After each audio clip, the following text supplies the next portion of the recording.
అమ్మ, ద్వాదశ రాశుల వారు వారికి వారే సులభతరంగా చేసుకోగలిగే ఒక పరిహారాన్ని తెలియజేస్తారా?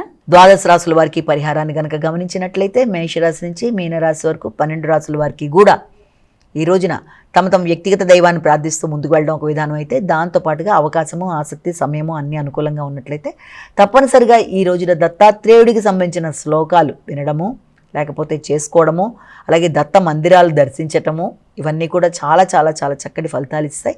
అంతేకాకుండా ఒకవేళ వీటికి కూడా అవకాశం లేదు అనుకున్నట్లయితే శ్రీదత్త శరణం మమ, శ్రీదత్త శరణం మమ అనే శ్లోకాన్ని పఠించుకున్నా కూడా చాలా చక్కటి ఫలితాలు అనేవి ఏర్పడతాయి. కాబట్టి ఎక్కువ శాతం ఏదో ఒకటి దత్తాత్రేయుడికి సంబంధించినవి చేసుకుంటూ ముందుకు వెళ్ళడం అనేది ఈ రోజున మీకు అన్ని విధాల అనుకూలతలు అనేది ఏర్పడడానికి అవకాశం అనేది కనబడుతుంది.